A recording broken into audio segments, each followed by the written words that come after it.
Welcome to the Entrepreneur Show. This is your host, Michael Mara. I'm the CEO and founder of Entre, a social network for entrepreneurs, investors, and freelancers. On this show, we interview the top CEOs, venture capitalists, angel investors, and founders. Connect with me and thousands of other like-minded people by signing up for free at joinentre.com or download our mobile app on iOS and Android. On this episode, I'm interviewing Wade Foster. He's the CEO and co-founder of Zapier, the multi-billion-dollar software company that helps people automate things on the internet. We dive into his full story on how he started Zapier at Techstars Startup Weekend, how he got into Y Combinator, and then went on to raise his seed round from many prominent investors, and how he didn't take any additional capital after that. He didn't raise any future rounds to become a unicorn. He grew organically and through his customers. We talk about hiring and how to build a team culture, and really a lot of other exciting things that I hope you'll find really, really interesting. We recorded this live on Clubhouse, so you will hear some audience Q&A at the end. And if you want to be part of those in the future, just follow us on Clubhouse or follow us on Entre. We're going to be doing a lot of interviews on there as well coming up very shortly. Hope you enjoy this episode. All right. I think we are all set. Welcome, everybody. Thanks so much for being here, and really, really excited for our guest today, Wade Foster. He's the CEO and co-founder of Zapier, and I'm sure a lot of you know what Zapier is or have seen and heard of the company before. They have a very interesting platform. They help a lot of people automate on the internet and connect apps and software and all sorts of things. I'm a huge fan of the company. I've used it myself, and I know a lot of other entrepreneurs and founders who use it as well. So welcome, Wade. Really glad to have you here. Thanks for taking the time. Yeah, thanks for having me, Michael.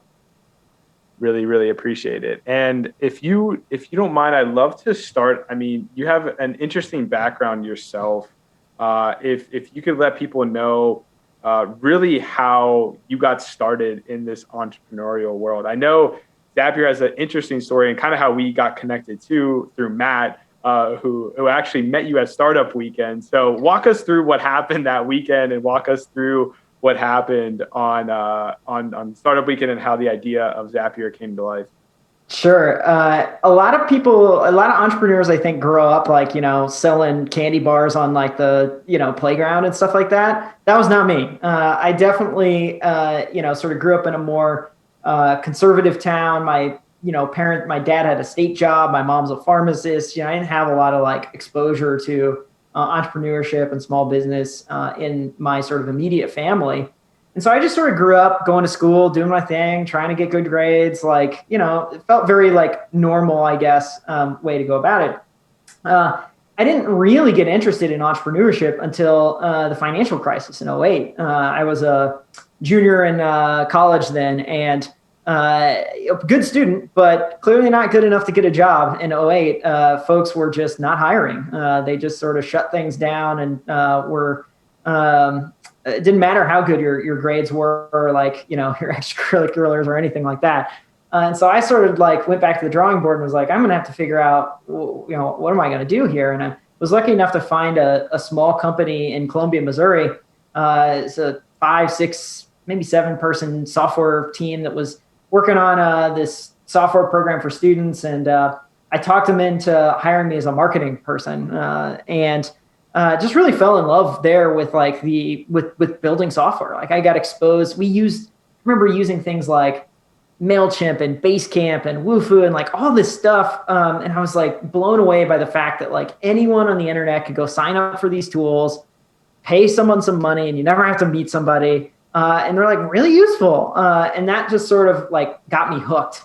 And from that moment, I was just trying to figure out someday I want to do something, I want to build my own software. I want to get involved with this somehow. And so I spent the next several years just, honing a whole bunch of different skills. I learned how to do product management. I learned how to write some code. And most of these things I didn't get very good at, but I got good enough to be I guess barely competent. That's probably the right way to describe it.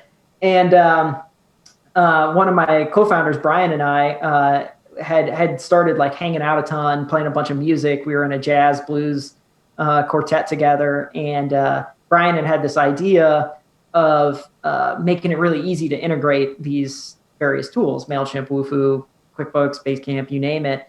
And there was an upcoming startup weekend in Columbia, Missouri, and so we're like, hey, that sounds fun. Why don't we go do that there and see what happens? And so we went to that weekend, teamed up with our other co-founder, Mike, built the first prototype, just had a ton of fun, like hacking away on this thing, building the first prototype. And after the weekend ended, we were like, well, maybe we should just keep working on this. And being in Missouri, there's not a lot of funding. That's not really a thing that you do there. And so, we kept our day jobs. Mike was still in school, and we just started working on this thing nights and weekends. We would do the day job thing. We'd usually go get some like takeout Chinese, and then we'd work from 6, 7 o'clock at night to sometimes as late as like 1, 2 a.m. Just trying to figure out how to get the first version and prototype of Zapier out to market. So that's kind of where it all started. Super interesting, and definitely familiar with the Chinese nights and the late nights for sure. No doubt about it. But yeah, I mean, really interesting. I actually have gone to a couple startup weekends myself. I and help mentor there. I love the concept, and it's a phenomenal thing that Techstars puts on. And I'd love to now talk about, okay, what happened after that? Because I know you got into Y Combinator, and share with us those next steps and how you went from turning this into a nights and weekends thing and kind of like a side hustle, or getting to that point where now you can actually turn this into a real startup, a real business, and get some real traction and the product out the door with some momentum. Yeah. So we, had started working nights and weekends on this thing. I think YC had its application coming up maybe in like 2 weeks after that startup weekend event. And so we went ahead and applied, and, we're like, hey, maybe we could get it accepted into this, and that could help sort of kickstart the business. Unfortunately, they gave us sort of just the blanket template rejection. They were sort of like, hey, you all looks like a great idea, but doesn't going to make the cut. Which for us was kind of like, well, that's fine, but we're going to see if we can keep working on this thing. And so we just kept plowing away, trying to really get a prototype, a beta product ready that we could give access to some folks. And then once we had some folks using it, it was all about how can we make it good enough that they want to keep using it. And then once we felt that they had it, it was good enough that they keep using it, we felt like, okay, maybe we can now launch this thing.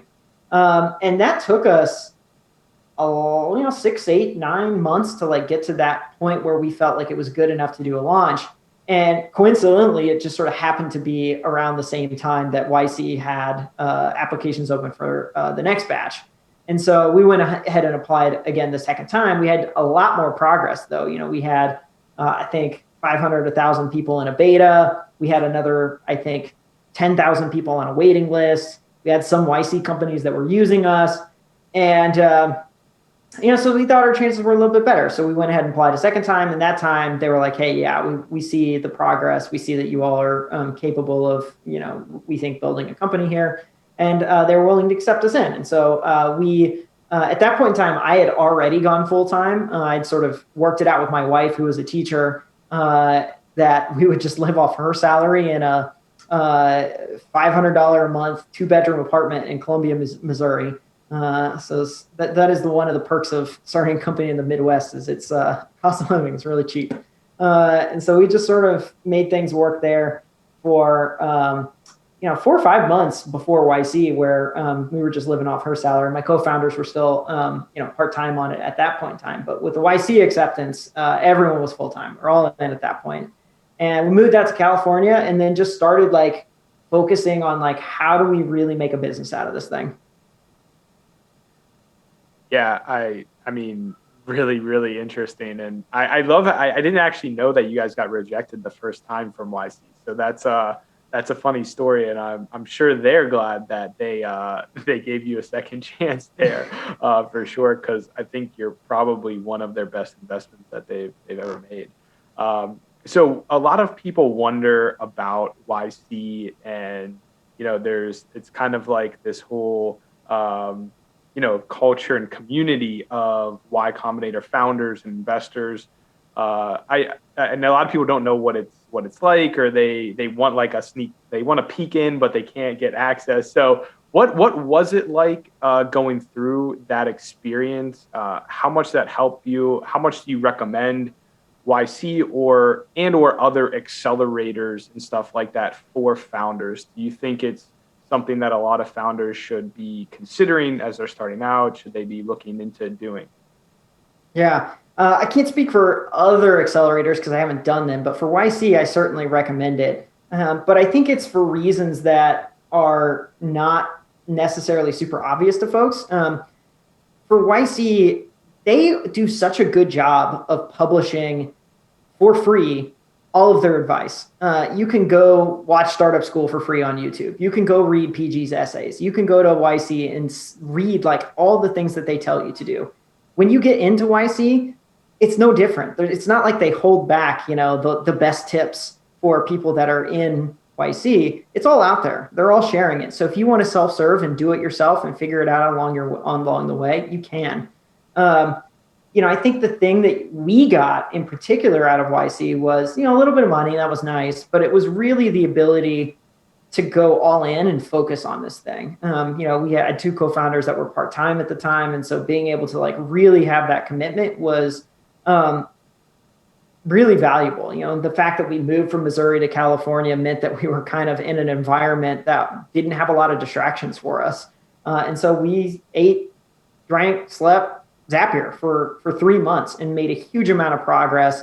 Certainly the most productive time in my lifetime was those 3 months there. And so I think the sort of focus goes a long way. And then just being around other people who are similarly focused and similarly driven creates a bit of like a sort of friendly but competitive environment where you're sort of like, hey, I kind of want to, I want to do as good, and I don't want to be the one that lets this batch down. You're sort of representing everyone there. And so I think just being a part of a community like that, it levels up your ambitions for sure. Certainly coming from Missouri where there wasn't a lot of people who were trying to do stuff like we were, to being ultimately switching gears to where it's like everyone's trying to do this sort of thing.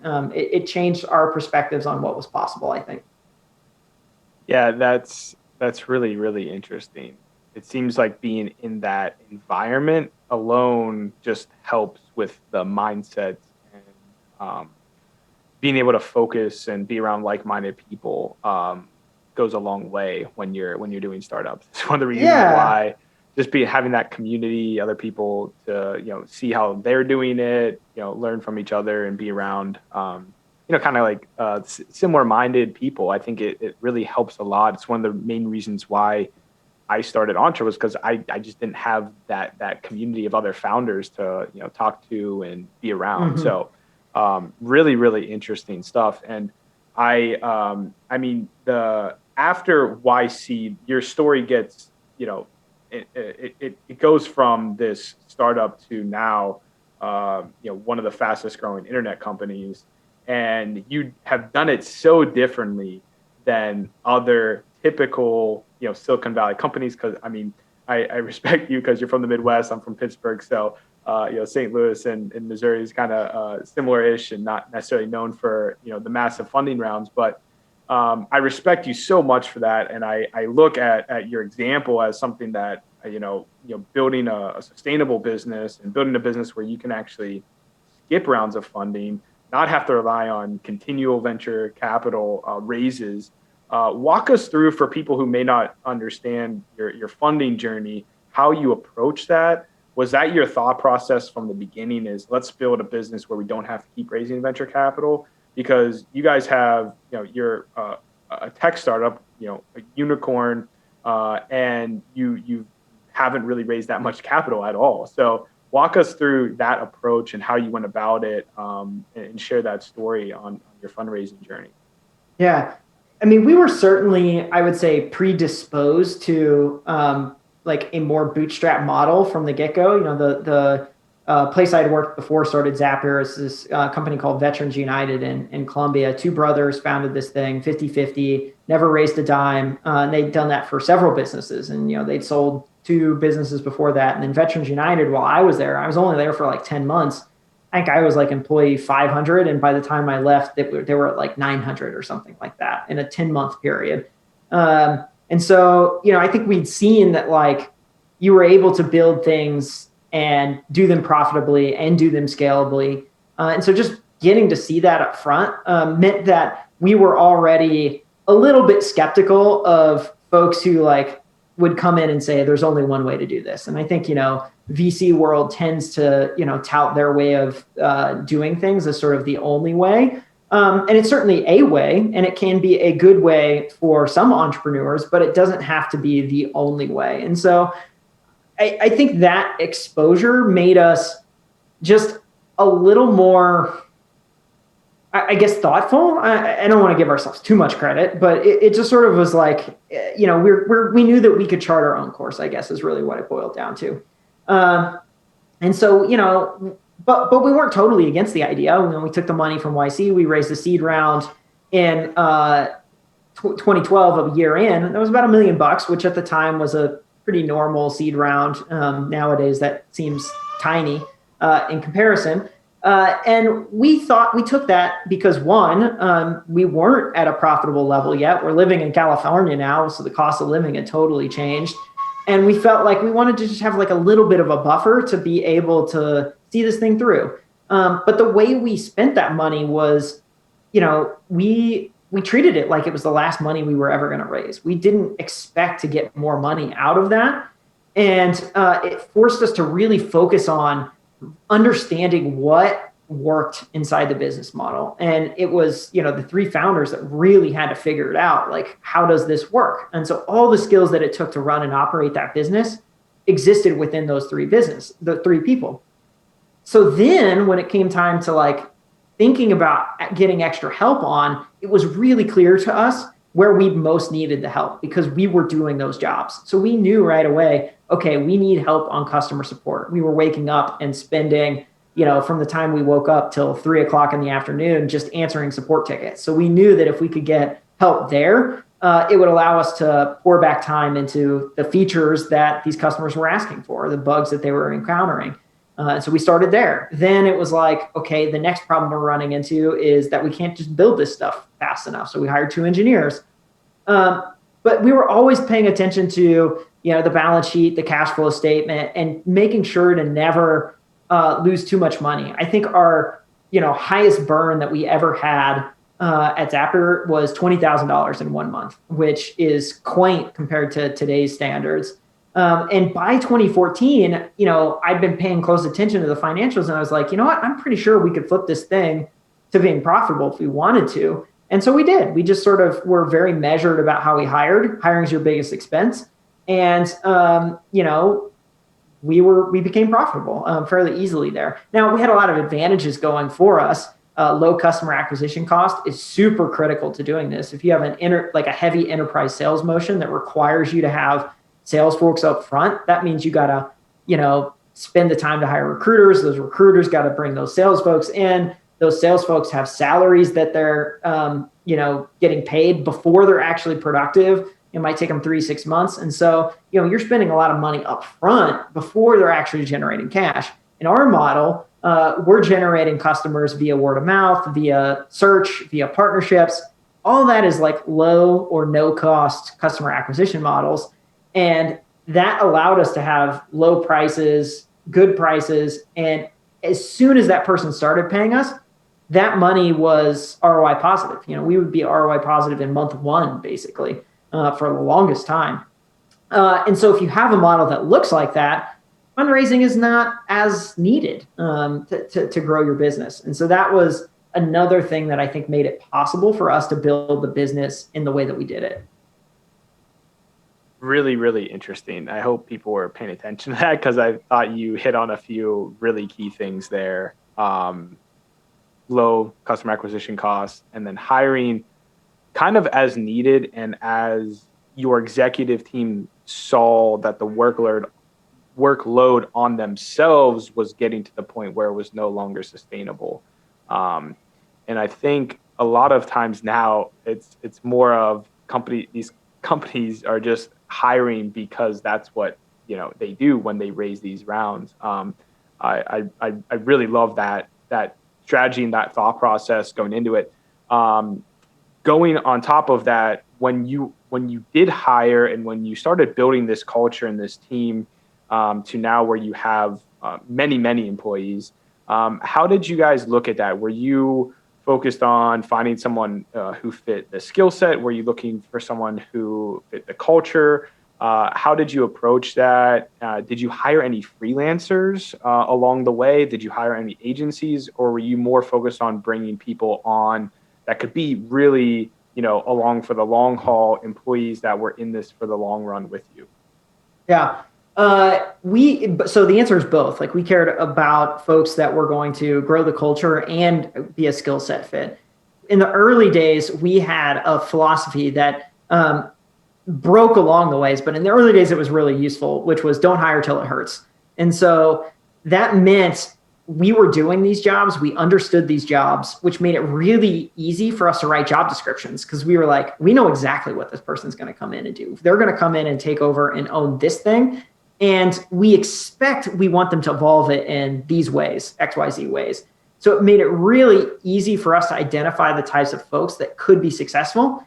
And it made it easier for us to take chances on people, because we knew, a lot of times when you don't know the job description really well, you're relying on proxies of value. So you're saying, oh, they worked at this company with this same job title, or they got this degree from this school with this way. And as a result, like, you're in a more competitive job environment. Versus us, we could step back and say, this person may not have done this at a place that has a fancy, a really cool hot company or something like this, but they're demonstrating all the skills and competencies of what this job entails. And so it allowed us to take bets on people in those early days that I don't think that other companies were as willing to do. So that was a big piece of it. And, we also were able to step back and say, what are the crucial things that make someone successful inside this company? Because we were doing those jobs, we knew what it took, and that allowed us to establish our values. And so we have a really strong value system as well, that we lean on as part of our hiring rubric, as part of our performance review rubric, that is important too. So it really is skills and culture that sort of add up to someone being great.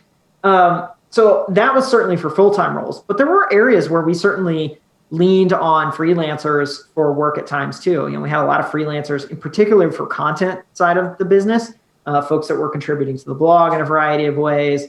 So we did look for other ways to sort of scratch work itches. Some of that stuff worked, some of it didn't, very, very early on. And then over time, we certainly have opted, I think, more towards full-time jobs more of the time, but we still work with agencies and freelancers and a whole bunch of stuff to sort of fill in the blanks and gaps that we have in specific spots. Very interesting. That makes a lot of sense. And really appreciate you sharing all of that. I think it just goes to show how great of a culture you have been building at Zapier with that philosophy, really. I want to get into a couple of more recent things now. You recently did raise a round of funding. It was kind of undisclosed, but you had some big investors like Sequoia involved with that. What made you want to raise a new round of funding after really just building the business without funding for so long? Was it to let some early employees be able to cash out and sell some stock? What was going through your head when you decided to raise a new round of funding recently? Yeah, so to clarify, we didn't actually raise the new founder funding. This is entirely a secondary transaction. So this was very much a case of longtime investors who are, for whatever reason, want some liquidity here. And in Sequoia, there was very much a willing partner to do that. And so, that's what we allowed to happen in there. And of course, Sequoia is a phenomenal investor, a great partner, and it's nice to have them on the cap table and here contributing for the next chapter of Zapier. Gotcha. Okay. Yeah, that makes a lot of sense. I wasn't quite sure how that played out, but it did seem like a secondary offering and a liquidity event. So Yeah. no, it's great. And the other recent thing I would like to get your thoughts on too is the your first acquisition of MakerPad, which they built a phenomenal no code community. I've been following Ben and them for a while now, and I have some other friends in the no code space. So I'd love to have you speak to that a bit and get your thoughts on kind of the no code space in general and what you think of this. As you know, Zapier is obviously one of the major leaders in this space, but walk us through that and what made you want to acquire them and you know, kind of contribute back to the no code community. Yeah, I've been following along with what Ben has done with MakerPad for since its inception. I remember an early tweet he'd shared that was like, "Hey, watch this video of me creating." I think it was an Airbnb clone, and I watched that video and I was just like blown away. I think he's found a way to really push the limits of what a lot of these modern tools like Zapier are capable of doing, and inspire a lot of people to do similarly and realize that like, hey, I don't need to be, this incredible engineer to build stuff. I can just be curious and interested. And there's enough tools these days that I can build things for myself and scratch my own itch, which I think is so powerful. And so, just getting to sort of know him and watch him build that community up over the last couple of years, and seeing that our visions were aligned for what the future, it just felt more and more like, hey, maybe there's an opportunity for us to sort of merge here and do this together. I think there's a big opportunity for software companies to align themselves with the communities they serve as well too. I think we're great at building software and products. MakerPad has established a passionate community, a great education source. And so I think there's just a really sort of a peanut butter and jelly thing going on there where you can have those two coexist and you get something even better as a result of it. So that's sort of was the inspiration around it. And I think exciting stuff to come more. Ben is launching their first cohort-based course here actually on Monday. So be exciting to see how folks how that gets off there. I'm pretty eager to see what happens. Yeah, no, that's great. I'm definitely gonna follow along with that as well. And yeah, I think like you're saying, it made so much sense. I think almost every company is trying to figure out how they can build a community around their product, service, software, you name it now, and or acquire other communities. So I think you guys are definitely you definitely did a great job with that, and it like you said, it makes so much sense with what they've built and what you guys are doing. And I know you guys were already partnered, and they had a ton of tutorials on how to do things with Zapier on their site already to begin with. But really, really interesting stuff. Before I would definitely want to start opening this up to some questions from the audience. If people want to start raising their hands, we'll bring a couple people up before we wrap up here in a little bit. But I'd love to have you talk about. I was doing some research and I came across this article that you wrote about the lost art of the soft launch, and I want to get your thoughts on this because it's something that I've been thinking about for a while. We've done a few launches for Entre over the last while. We recently last night did like a small team soft launch for a new product too. So I'm curious and I think it's something that might be really, really helpful for a lot of the people listening if they are product people or building a product for the first time, or entrepreneurs building software and a number of different things. But I'd love to have you share your thoughts on this and walk us through what you meant by this article and how you guys approach launches. Yeah, I think a lot of folks sort of are worried about like you're only going to get one chance at like launching a thing, and so they're like overly private about what they're working on, like stealth mode and stuff like that. And there's certainly folks that I think can pull that off. Like maybe if you're a super famous entrepreneur, you want to be extra quiet about what you're working on because your personality is going to draw stuff in. But for most of us, that's not us. And so, just sort of building the things, making it available so that you can get some early feedback, get some early stuff, and then making a big bigger deal out of it is generally just a better approach. I remember the story of the Airbnb crew. And, if you hear them talk about it, they're like, we launched 5 times. And it was because the first 4 times nobody paid attention. And that's like the nice benefit, I think, of a soft launch is that, if you launch and nobody cares, like, well, you can try again and ignore the fact that you launched already, because no one knows about it. So it's your next launch is not only you're the one that knows that it's your second launch. You and maybe the 3 other people who happened to notice the first time around. So that's the nice thing about these software launches is that they're pretty like private by default, and so I do think you can get away with just like get that early feedback is so much more important than I think a big bang of a launch. Totally agree. And thanks for walking through that. And I think it's something that now you're seeing a lot of people, especially on Twitter, do the whole build in public thing. And it's definitely helping. I've seen a number of founders it work really well with.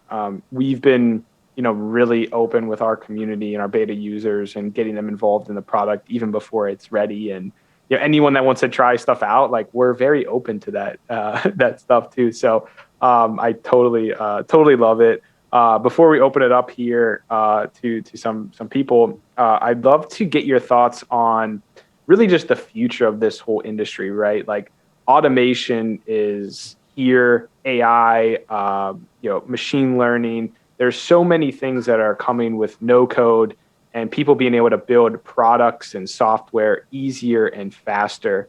And I think it'd be great to have you shed some light on where you think the industry is going, where you think kind of the future of work is heading, and any thoughts or ideas or what things that you're interested in this industry in general going forward now.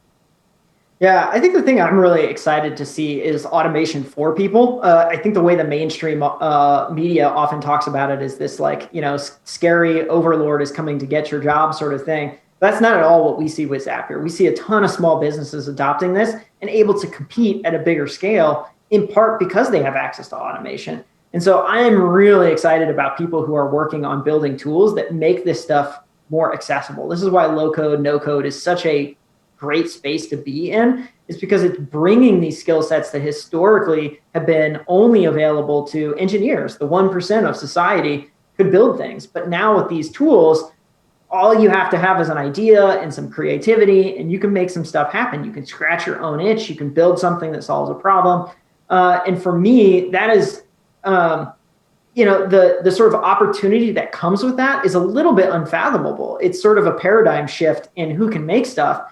And so I don't think any particular person can say, oh, we expect to see XYZ occur. Like it's what are the, human creativity is the thing that is is getting unlocked here. And to me, that is an exciting thing to see play out.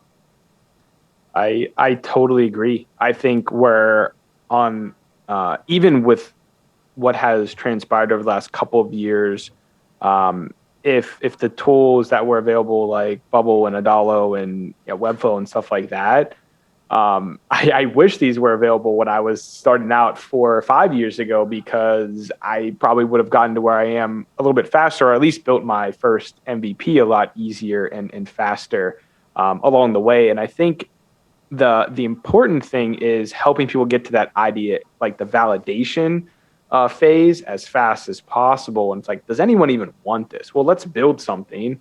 And before, you would have to have spent months and months and get engineers and all of these things trying to build something. So tools like Zapier and others are helping people so much just get these products out faster, which I absolutely love. And I think you guys are doing phenomenal work in the space, and excited to see what transpires over the coming years. So having said that, I'd love to, it looks like we have Matt up here too. So Matt's the guy that actually introduced us to each other. And Matt, I don't know if you had a question or just wanted to say hi, but thanks for being here, man. Yeah. I can't say that I'm an expert on this yet. We've only done it once. There's a lot of people who are better at and more experienced. But I think one of the things that I had heard from others who've done M&A is one, you definitely want like a values and visions alignment between the sort of leaders of those operations. If you don't have that, it's not going to work very well. And then you have to figure out from there, like how embedded do you all need to be in the day-to-day operations? In the case of Zapier and MakerPad, we weren't going to fold in MakerPad to the core operations of Zapier, at least not immediately. So we're keeping it fairly standalone and operated independently. And so that means, we have like separate Slack instances and stuff like that. And that allows for MakerPad to keep doing their thing, the thing that makes them magical and awesome, without having to worry so much about, this Zapier is now a 500-person company, and we have a whole bunch of systems and processes for stuff. And that's great for the scale that we're at, but maybe not appropriate for the scale that MakerPad's at. And so that was one thing that, we're going about to try and help everybody sort of get the best out of each other. But we're learning. We'll see. Time will tell if that's the best strategy at play here. Thanks so much, Matt. Looks like we have Nadia. Nadia, did you have a question for Wade? Yeah, thanks for the question, Nadia. I think the way I've often thought about competitors, Jeff Bezos said something really like that resonated with me once, which was, we serve at the pleasure of customers. And so, we try and stay really focused on what do our customers need? What do they care about? And really just sort of race towards serving them. I feel like if we do that right, we'll be successful over the long haul. We've certainly seen that play out over the last decade. There's been a lot of sort of Me Too Zapier products. Many of those aren't around anymore. I think a lot of times that was because they were trying to be too much like us and not enough like what the customers really needed them to be. Now, that doesn't mean we should be ignorant of what our competitors are doing, especially in the case of where they're being successful with customers. If there are customers that are picking other products that we think they should actually be picking Zapier, we should understand why that is, because that means we're missing something there. Now, if they're picking a competitor and we don't think that customer is a good fit for us, then that's fine. But if it's a place that we want to win and we're not winning, we got to know why and figure out how to address that. And that could be, product gaps that we have. That could be our marketing's wrong, our message wrong. It could be our services wrong. It could be a whole host of things, but it's on us to figure out how do we better connect and serve those customers.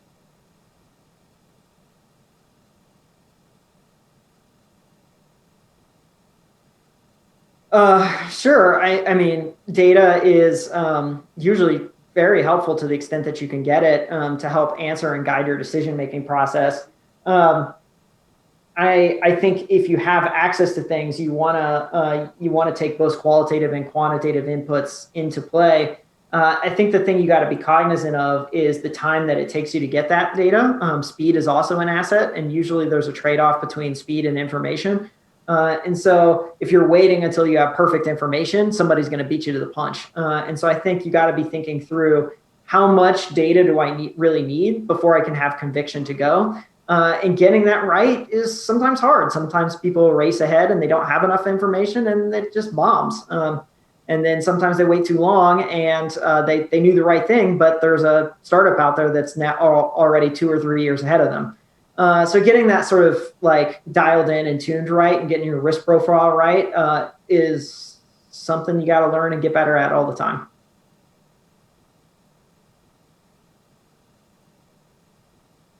Thanks so much, Nadia. Next up, we have Apiksha, I believe. Hopefully I'm saying your name correctly.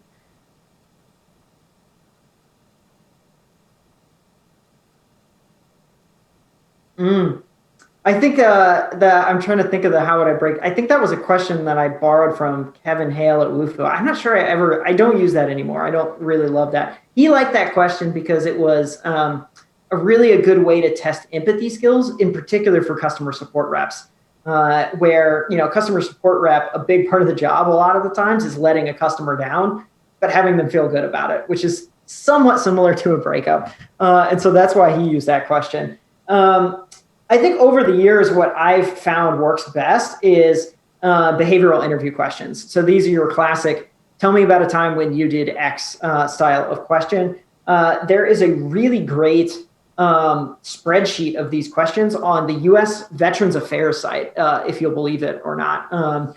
They have a huge set of questions for all levels. So you can think like entry level jobs all the way to executive level jobs that are good sample questions. And you can adapt these to a whole host of skill sets: critical thinking skills, collaboration skills, communication skills. So I would just encourage people to swipe those. And then you can further tune those to the job requirements you have. The reason that tell me about a time questions, behavioral interview questions, I'm a fan of is because it really bases it in fact around what that person has achieved in the past. So one of the things I think new interviewers can get wrong, and I certainly did, is you walk in and ask a person, how would you approach this problem? And usually they'll give you some sort of textbook answer, which is fine, but you don't necessarily know, could they actually do that or not? Which is where the tell me about a time questions tend to be better, because it bases it on things that they've seen in the past. And it's also something that you can reference check against. So you can go back and talk to their peers, their boss, whoever was also in that same situation and say, hey, did they go about it in this way? Yes or no? And so those behavioral interview questions really help you get a sense of those types of questions. There you go. Yeah, it's not a super glamorous looking resource. Like, you're not going to look at it and go like, oh, wow, this is super trendy. But the content is substantive, that's for sure. Much, Apisha. Really glad to have you here. Next up, we have Emmanuel. Emmanuel, how are you? And did you have a question for Wade?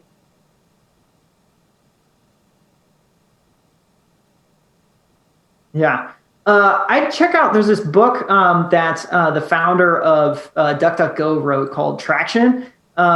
It's a little old now, but it should give you a bunch of ideas. It runs through like a whole bunch of different like traditional customer acquisition channels to experiment with. But I think the theory that you want to keep in your mind is a few things. One, who do you serve? Who is your customer profile that you care about getting in front of? And two, what do they care about? And so once you can identify what they care about, you can figure out the best ways to find those folks. The nice thing about being a startup in the early days is you can go to channels that a bigger company would never spend time on because it's a waste of their money. It's too small for them. But as a small company, you can do those types of things. And so that's the best place to look. So for Zapier in the early days, we would go into all these forums, really small forums, where people were asking for integrations and how to connect different things. And I would just participate in those forums and communities. Each time I would sort of leave a comment and link back to Zapier, we might get 3 or 4 new leads from that. So not enough to like really build a business off the back of. But when we were basically a tiny, tiny little company, 3 or 4 people was amazing. That's exactly what we needed, the right scale of folks. So, I think in your shoes, I would look for those spots that can help you get access to a few customers and not worry so much about how are we going to get 100 or 1,000 or 10,000 people into this thing, at least at first. Once you start to get a few folks, then you can start to think, okay, what are the ways we could really attract these folks at in greater mass?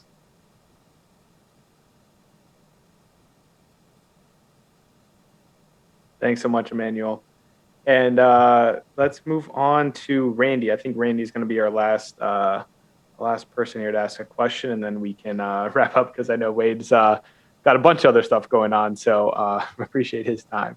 Randy, did you have a question for Wade?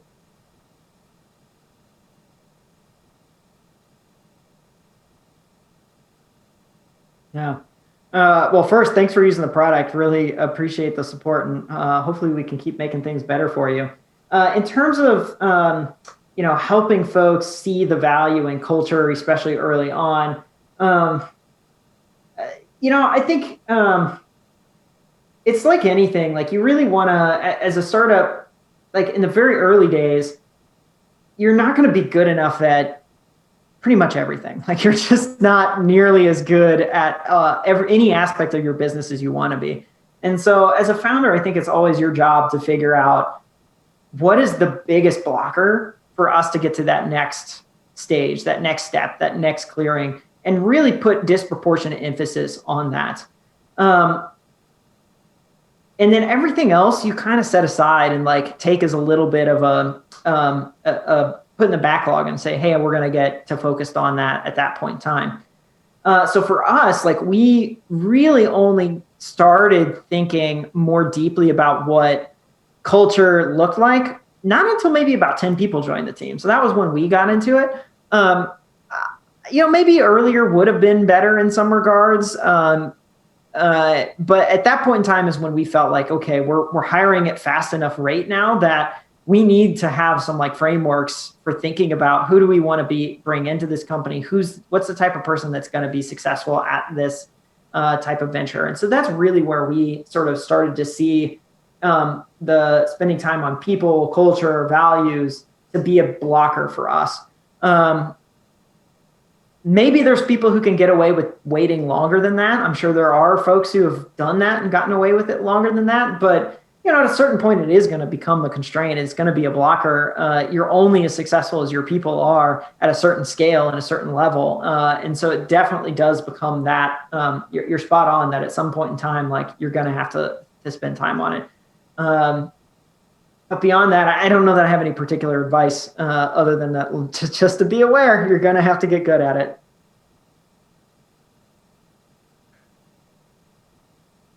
Yeah, I mean, I always did this thing, and I still do this thing where I like to go talk to founders, CEOs who are a stage ahead of me, and just ask like, hey, what are the things you wish you would have done at our stage? What are the things that you overinvested in, and we're really glad you spent that time on? And try and learn from them. And so that has helped us, I think, be ahead of the curve on some things. It's a lot easier to learn lessons from others than learn the lesson from experience. Learning a lesson from experience sometimes mean you make a few mistakes along the way. So that's one thing that I've tried to do, and it's helped. And I really think it is important to go to folks who are really just only a stage or two ahead of you. I think often folks will try and shoot for like a mentor who is like, many stages ahead of them. But the trouble there is like, you don't always recall the specifics as well. Like your memory gets not as good as time goes on. But the people who are just a stage ahead of you, a year or two ahead of you, those battle scars are fresh. Those wounds are very vivid in their memories. And so they're going to have a lot of relevant and practical and timely advice for you.